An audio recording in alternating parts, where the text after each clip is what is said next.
Well, brothers and sisters, Sunday by Sunday, we are following Christ under the guidance this year of the Gospel of St. Mark. And today, in that Gospel, we come to a high point and a turning point. The high point is Peter's profession of faith. You are the Messiah.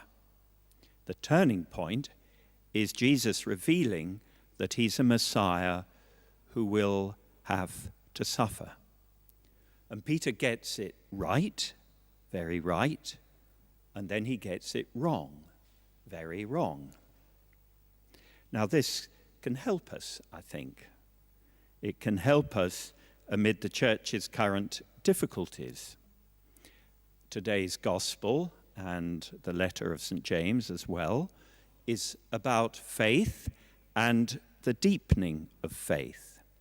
Now, Peter was, indeed is, someone real, but he also stands for the whole church and for each and every disciple through the centuries.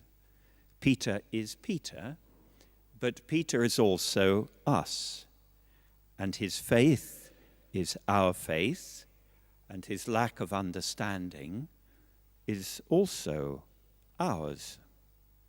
Peter is the first of the disciples, the chief of the apostles, first violin in the orchestra, if you like, or the lead guitarist. And when Jesus takes them away up north to the villages round Caesarea Philippi, it's he who's the spokesman. It's he who steps out beyond public opinion. Who do people say I am? Asks Jesus. In modern terms, what's out there? What's on social media about me? What are the chattering classes saying?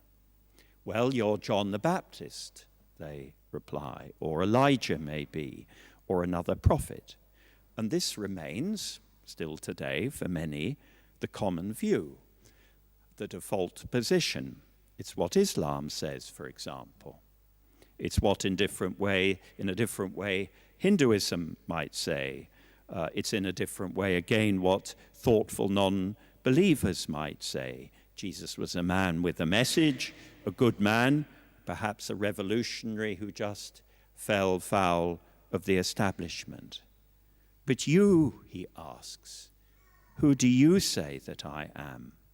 It's an invitation to go further, to extricate themselves from the dictatorship of superficiality. And Peter takes it.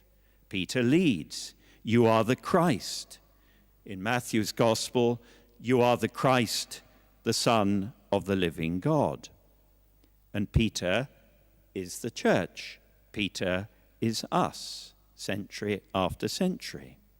So St. Paul, after the resurrection, will echo Peter when he says, Jesus is Lord. Different phrase, but the same at heart. The creeds we use at Mass are saying the same in ways elaborated in response to the challenges of history. When at the Easter Vigil, we renew the promises of our baptism. When we profess the faith at our children's baptisms, we are, as it were, Petering. When in a devotional way we might say, Jesus, I trust you, it is Peter talking again.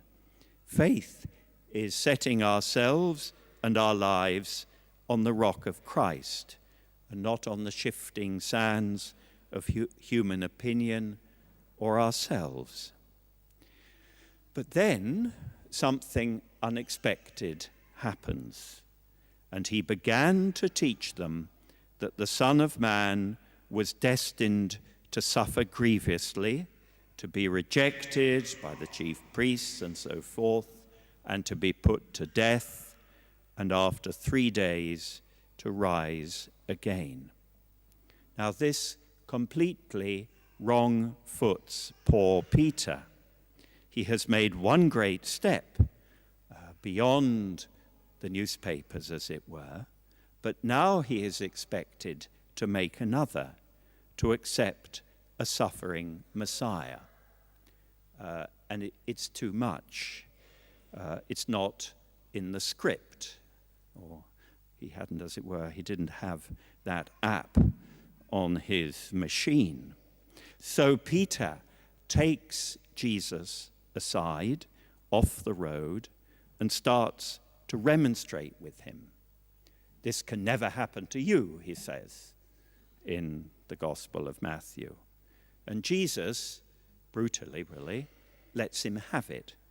Get behind me, Satan. You're thinking the human way, not God's. Jesus says this, Mark notes, because he sees his other disciples there. In other words, once again, Peter is all of us. Jesus is speaking to all of us. Peter's faith has to make a second break with human thinking. Peter's faith has to be purified, go deeper, grow in understanding, pass through what the mystics would call dark nights. And once again, Peter is us, and we are Peter's. And in some real way, this is where we are publicly at present. Peter expected a successful, masterful, all-conquering Messiah. And we expect a holy and probably successful and esteemed church. And Peter wasn't wrong. The resurrection is the goal. It's the way there he got wrong. And it's God's success, not man's. And we're not wrong to ask for a holy church. In the person of Mary and the saints, it's already there in the word and the sacraments, already there in the grace at work in so many hearts. And it will come in all its beauty, as the book of Revelation says, at the end of time. But there's a journey to be made first, one that often seems to go in the wrong direction. We look for the bride of Christ, and we meet a prostitute. We expected healing, and behold wounds, and the cry of lives broken by the sins of people of the church. We expect those committed to celibacy at least to do their best to be faithful, and then we read tales of serial abuse. We look for honesty and integrity and good governance, but we anticipate unity and fellowship. But instead, we hear of the Pope being called to resign. It's disheartening. It's wearing. Some of it is plain sickening. We know all these things go on in the world. If we know church history, we know they're hardly new there. But when they enter our own time and place, well, we feel shame. We are troubled. The rock, the safe place, seems to have become a Satan, an adversary, a stumbling block. So Pope Francis has said, I invite the entire holy, faithful people of God to a penitential exercise of prayer and fasting. Well, I suppose we need to think how we implement that. We're being called to an Ash Wednesday and a Lent, to conversion. We're being called to solidarity with all those who suffer. We will do well to go back to the Psalms, because it's all there. We're being called to renew our love and commitment to the church and our clergy and religious, and to the successor of Peter. You don't tell the Pope to resign. And we're being called to a deeper and purer faith. We can't always understand. It's true, and we must accept that. But we don't remain in the church because we're wonderful and our fellow Christians are wonderful, or our priests and bishops are beyond reproach. We remain in the church because it's Christ's. We stay in the church because Christ stays in it. It's his place. Peter is us, and we are Peter. Peter succeeds, and Peter fails. Peter gets it right, and Peter gets it wrong. But Jesus didn't tell Peter to go away. He told him to get behind him. In other words, to be a follower again, to take his proper place, to learn the thoughts of God and unlearn merely human thoughts. And when further down the road, Peter spectacularly gets it wrong again and denies Jesus, Jesus again didn't tell him to go away. He looked at him, and Peter wept.